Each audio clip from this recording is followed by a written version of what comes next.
This morning for breakfast, I had 19 mini cocktail sausages for about 260 calories and half a block of natural sharp cheddar cheese for 440 calories for roughly 700 calories total. And for lunch, I went with a friend, Otto's Barbecue nearby, and I picked up 4 ounces of spicy sausage for about 340 calories. And since I'm on the subject, I want to talk about my focus on calories.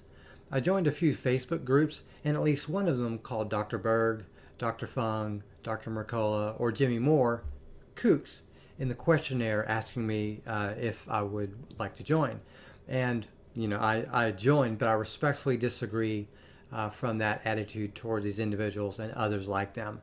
I'm a believer in calories and the use of them as fuel, but I think these people have hit on other variables that the body uses to determine body weight and lean mass, just as others talk about other methods that determine weight gain or weight loss. Merely simplifying everything to energy balance doesn't account for nutrition, calorie density, macronutrients, the types of energy expenditure of fuel usage, the body's metabolism, the amount and type of activity, and other factors. Nobody's perfect and everyone makes mistakes. But I don't believe these people are trying to mislead anyone, and I think they may have some answers and talk about issues that other people are not, and I think that has value. I think as a whole, these people are helpful and worth listening to. I personally just think that calories in, calories out is too simplistic, because while we can track the calories in, we just can't track the calories out. Our bodies treat proteins, carbs, fats, and alcohol differently, not just when you're eating at maintenance, but when you're eating above or below maintenance, or if you're fasting for some duration after your last meal, at whatever weight you are, despite your activity level, your age, etc. What carnivore, keto, paleo, vegetarian, vegan, other diet styles, as well as intermittent fasting, alternate day fasting, or extended fasting, or any other type of feasting or fasting type of activities or food consumption or lack thereof can do, what they can do is specific to the individual and to the situation. And because of that, there's just a whole lot of factors that go beyond just simply, 2,000 calories in, therefore you have to burn 2,000 calories. I don't think it can be determined easily how all the food you consume is used by the body. In my situation, I use calories as a rough indicator of whether or not I'm eating too much or too little. And it's a decent guideline if you're good at tracking calories. So what I've decided to do for this carnivore challenge is to track calories and limit myself to 1,900 a day, as I've mentioned in some previous videos. But that's because it's an estimate of what my maintenance is supposed to be.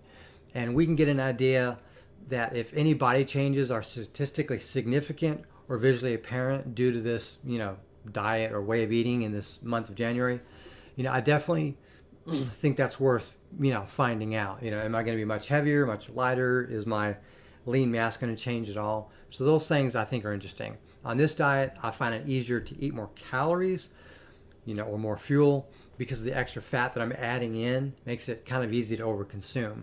But the irony is that fats and proteins are very satiating. However, it's easy to eat a lot, due to the general calorie density of these foods.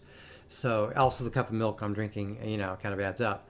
But I normally consume literally no calories in drinks for weeks at a time. So this recent use of milk is more to add carbs rather than, because I want the calories. So in the future, I'd like to wean myself off of this milk, and I'm hoping I can do so.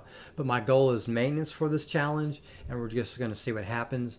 And if I drink any zero-calorie drinks, that'll just make it easier, for me to live off this whole food. Now let's take a look at what I'm going to eat for dinner. My son, who works at a barbecue restaurant, got me some brisket on his way home, so I'm going to go ahead and eat that. I weighed this meat, and it is 11.4 ounces, and he also treated me with an extra slice of bacon with a little bit of cheese on it. Also, my oldest daughter, she decided to give me her wings, so I'm going to add that to my dinner. So the brisket was too dry, and I'm pretty full as it is because I already ate twice a day, both for breakfast and to lunch.